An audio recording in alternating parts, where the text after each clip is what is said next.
Guys মা বাড়ি আসছি আর এখন যাচ্ছি একটা কাজে অ্যান্ড মুখের অবস্থা যদি খারাপ লাগে তাহলে কিছু মনে করবেন না, কারণ হচ্ছে একজনের সাথে ঝগড়া লাগছে তো ওখানে এরকম হয়ে গেছে। ঝগড়া না, সাদা সিম্পল আজকে আমি আমার চুলটা কেটেই ফেললাম। তো আজকে আর এখন চুল কেটে ফেলছে। এখন কি আর ব্লগ আসতে কোনো ঝামেলা আসছে না? তো এখন যাচ্ছে আমরা দোকানে একটা কাজে। দেখুন এখানে একটা পুকুর আছে, এতটা পরিমাণে বড়। অ্যান্ড দেখুন এই যে মানে এটা এতটা গভীর ভাই, মানে তার ভিতর তুমি একবার ডুবলে সারছে, তুমি আর উঠতে পারবে না।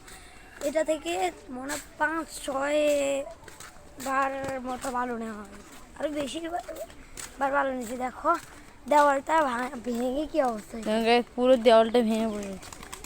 যেখানে একটা R15 দেখতে পাচ্ছেন, এটা অনেক জোর। না এটা কি R15?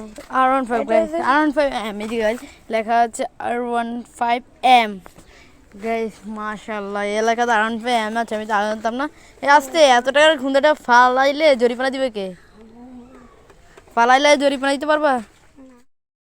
এখানে কত সুন্দর একটা বিদেশি কুকুর, এটা এখানে ছাড়াই থাকে, মানে কে পারে না, এটাই এরকম ছাড়াই থাকে রাস্তায়। খুব সুন্দর বিদেশি কুকুর, মাশাআল্লাহ। এটা ছাড়া থাকে, হয়তো দেশি কুকুর তো এটা লেজ বা একটু ভালো করে দেখলে বুঝতে পারবেন এটা হচ্ছে একটা বিদেশি কুকুর। দেখতে পাচ্ছেন একটা বিদেশি কুকুরই। বাইরে ছাড়া রয়ে গেছে, কিন্তু এটা অনেক সুন্দর কি লাগে, অনেকটাই সুইট। এটা কিন্তু আসে বিদেশি কুকুর, বাট এটা কাউ পালা না, এটা ছাড়া। এটা মালিক কেন একে ছেড়ে দিয়েছে জানি না। দেখো মা বাড়ি এখানে কত বড় একটা মসজিদ করা হচ্ছে। আর এখানে টিনের মসজিদ ছিল, এখন এখানে নতুন একটা ইটের মসজিদ করা হচ্ছে। ছাদ করবে মনে হয়।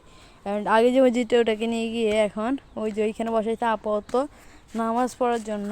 পর যখন এইটি তৈরি হয়ে যায় তখন আবার এখানে পড়াবে। আমরা আসছিলাম এই দোকানে, বাট এই দোকান বন্ধ, আরেক দোকানে যাবো। গাইজ এখন যে দোকানটা যাচ্ছে ওটা অনেক বেশি দূর, এখন এত দূরে হেঁটে হেঁটে যেতে হবে। গাইস আমরা যেখান দিয়ে যাব ওখানে খুব বড় একটি ভূতের বাড়ি আছে, ওটা আপনাদেরকে দেখাবো। এটা কিন্তু অনেক ভয়ানক। এটার স্টোরি জানতে হলে তোমরা কমেন্ট করো, আমরা স্টোরিটা বলবো। এটা কিন্তু অনেক ভয়ানক, আমরা ওখানে যাবো আজকে, ঠিক আছে? ছোটো হ্যাঁ যাবা? হ্যাঁ নিশ্চয়ই আমরা না, ওখানে বাইরে থেকে ঘুরে আসবো রিমনকে নিয়ে একদিন ভিতরে। ঠিক আছে, ওই দিন আমরা হরর ব্লগে আচ্ছা। আমরা একটা ভূতের বাড়ির সামনে চলে আসছি, আর দেখতে পাচ্ছেন কুকুর চিল্লাচ্ছে, কারণটা কি? গাইজ এটা প্রায় 20-30 বছর ধরে পরিত্যক্ত, আমার জন্মের আগ থেকে পরিত্যক্ত। এটা আমার জন্মের আগ থেকে পরিত্যক্ত পড়ে রয়েছে, হয়তো একটু স্ট্রং করে বাড়ানোর কারণে এখনো ঠিকই আছে।